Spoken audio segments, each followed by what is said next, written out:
दूसरी हमारी ये भी राजस्थान सरकार से मांग है कि आरपीएस का स्ट्रक्चर और फंक्शनल रिफॉर्म्स होना चाहिए। ये इनकी जायज मांग है।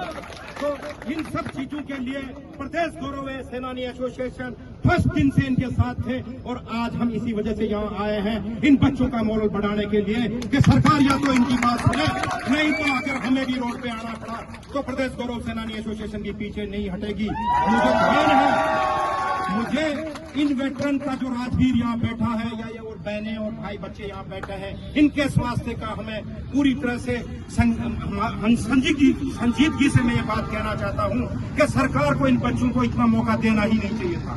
इनकी बात को तो जायज वे में अब तक मान लेना चाहिए था। और ये अपने संवैधानिक हक की बात कर रहे हैं।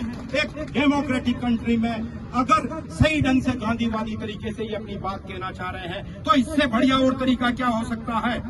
ये बच्चे नहीं चाहते कि ये यहाँ बैठे और ये वेटरन्स तो बिल्कुल ही नहीं चाहते इनका काम को सेना बॉर्डर पे गोली चलाने का और देश की रक्षा करने का है। यह इनका दुर्भाग्य और मजबूरी कहेंगे कि एक तरफ आप ऑपरेशन सिंदूर का देश में सैनिकों का गुणगान कर रहे हैं और इनकी साधारण सी बात भी आप नहीं सुन रहे हैं। तो प्रदेश गौरव सेनानी एसोसिएशन का इनको पूर्ण रूप से समर्थन है। सरकार इनकी बात को जल्दी से जल्दी संज्ञान में ले और इस एग्जाम को स्थगित कर दिया जाए। इनको इतना टाइम को दिया जाए। राजस्थान के सारे आरपीएस के अब तक के आरएस के एग्जाम में उनको उठाकर देख लीजिए, इतना कम टाइम इनको नहीं मिला है। अगर आप आरपीएससी का रिफॉर्म्स कर देते और यूपीएससी के पैटर्न पर अगर आप कैलेंडर जारी कर देते तो क्या जरूरत थी इनको यहाँ पे अगर इस एग्जाम का इनको 1.5 साल पहले से पता होता कि मेंस के एग्जाम 3 को होंगे तो ये अपना लिमिटेड टाइम जो प्री के एग्जाम में देते और बाकी जो मेन एग्जाम के लिए कर लेते। लेकिन इनके साथ अन्याय हुआ, इनको 3 महीने का टाइम मिला है।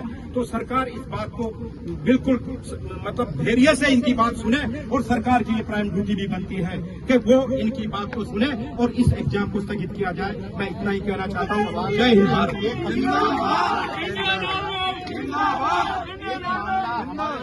ऐसा आया, राजस्थान यूनिवर्सिटी के कुछ लोग आते हैं और इन स्टूडेंटों को डराने और धमकाने का काम किया गया और एक नोटिस चस्पा किया गया जिसमें 1 घंटे की चेतावनी इनको यहाँ से हटाने की दी गई। उस पर क्या कहोगे? ये तो सरकार का बिल्कुल ही दादागिरी वाला रवैया है। ये यहाँ शांतिपूर्ण ढंग से बैठे हुए हैं। ये इनका संवैधानिक हक है।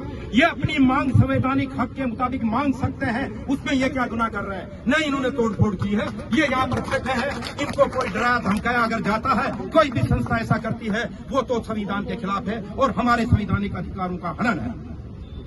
Thank you.